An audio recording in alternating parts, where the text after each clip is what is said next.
Where's the camera? Hey, video diary. So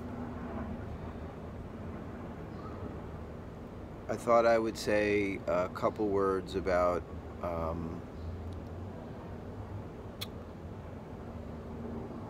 what it means to me to be a father.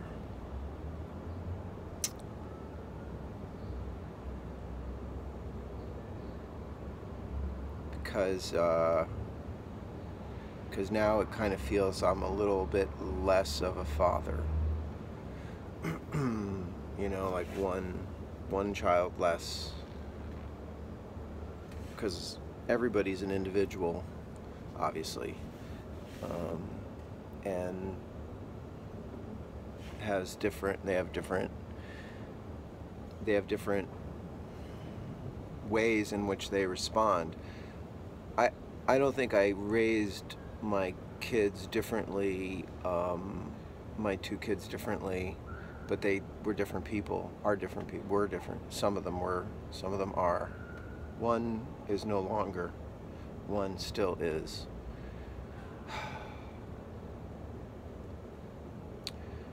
With Forrest, I tried to put all the best advice and strategies, you know, like how to practice, how to live, how to treat people, and why, you know, why to practice a certain way, why to, like I was, at one point I started realizing that you should train how you would actually encounter something. You should learn to play guitar, for example, the way you would need to on the bandstand. You know, like I was doing a lot of practicing, and then I was finding myself in gigging situations where that stuff went out the window. And I was like, well, how can I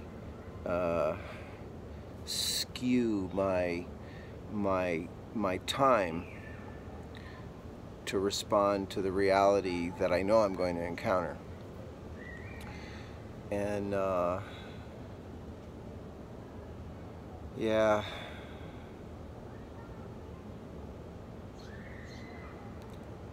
there's so many things missing.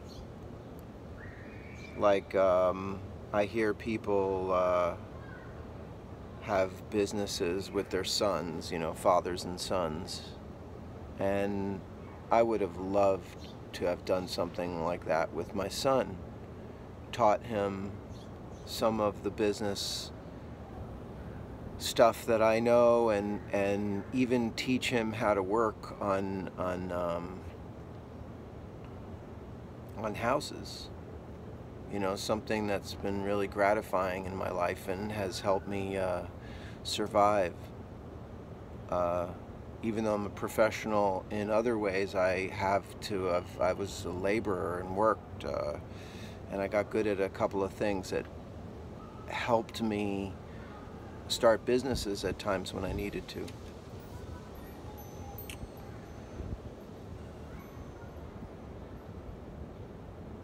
And these aren't like far off things, you know, these were things I was going to be doing with him kind of now.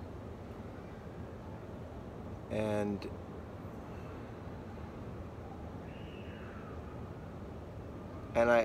I realized that it's not just Forrest's life that's over, but it's like that whole dream world that I had of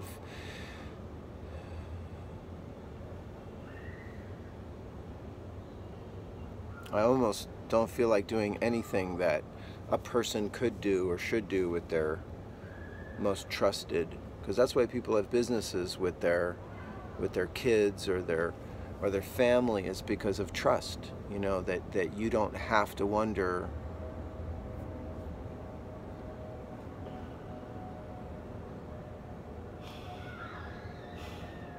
was looking into this stuff about Tantra. And Tantra is like one of the ways of self-discovery, and its, you know, selling points, if you will, are liberation through the senses, which is not unlike the know thyself and nothing to excess stuff from ancient Greece. It's similar to that in the sense that you can't know yourself and parse your excess unless you are familiar with excess and trying to find out what you're made of.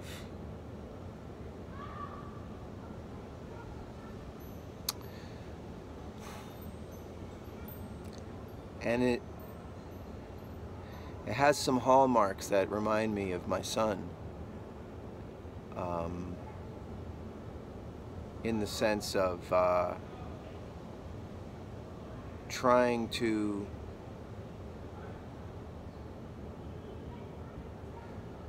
find himself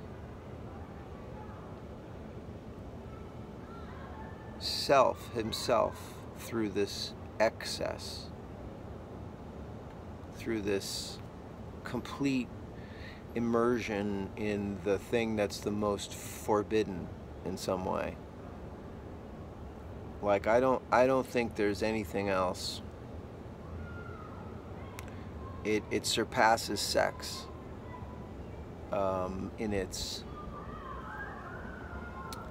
unsanctioned, you know, kind of dimension. It's like, I think that if you found two people having sex, let's say as long as they're of consenting age and there's no violence, you know, I bet we would just not even think about that. But somebody shooting up heroin is, I think, more taboo because of the lie that we experience on the other side of it, or we witness you having, you know, the crazy shit your pants lie that ensues.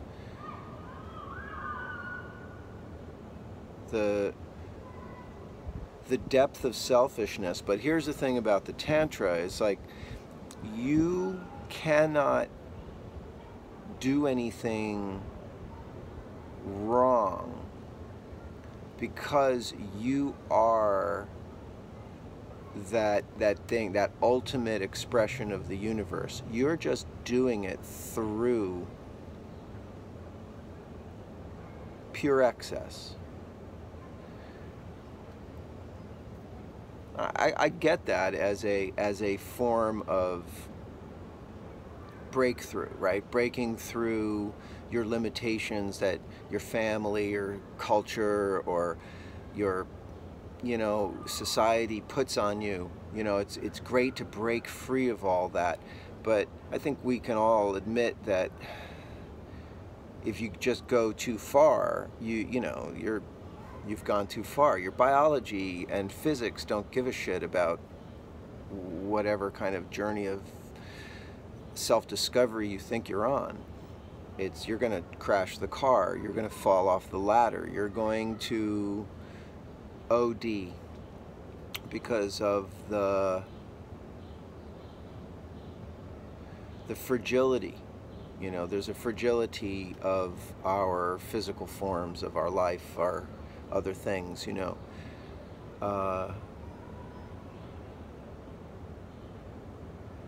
And that's maybe something that Forrest didn't respect enough or account for. You know, people say that, you know, young people think they're invincible, but I don't know. Maybe you just don't think you're going to be one of those fools that ODs. You know, and that way we're, you know, reading in that you think you're invincible. But do you really? I don't know. When I was 23, did I think I was invincible?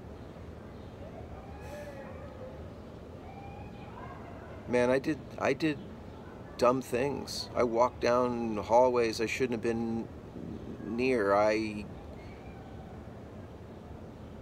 always protected myself, though. I always felt like I didn't want to get involved with drug addicts, liars, murderers.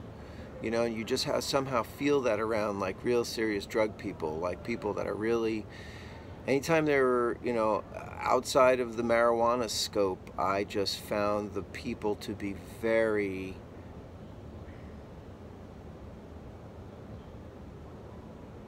lost in that path.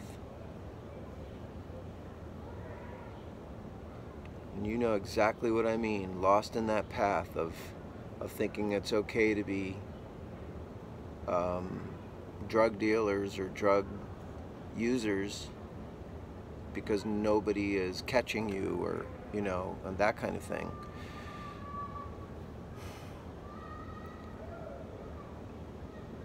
Yet, they're not catching you yet. I don't see how anybody can sustain it.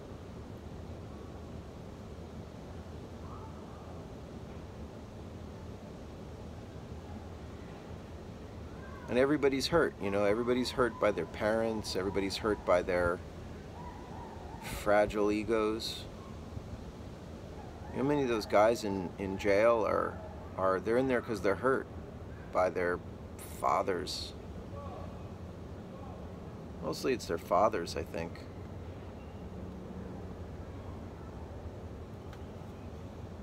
It's hard. It's hard to be a grown-up person and to grow beyond your own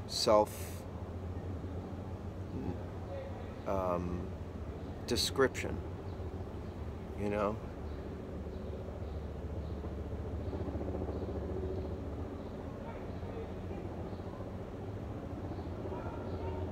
My deepest conversations were with Forrest. I have others, you know, I have other deep conversations, but my deepest, my most meaningful were with him.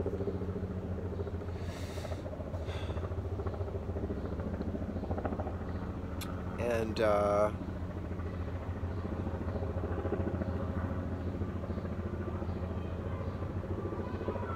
that was a feedback loop.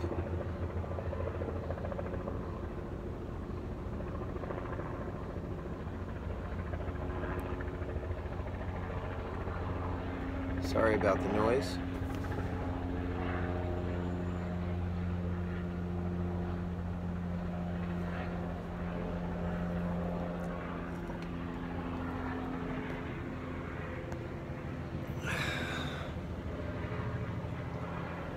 New York City here.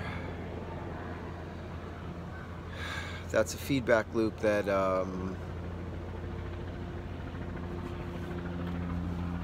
that I gave my heart and soul to, you know, my best. I gave my best. And that didn't save him. And I would tell other people, well, you couldn't save him.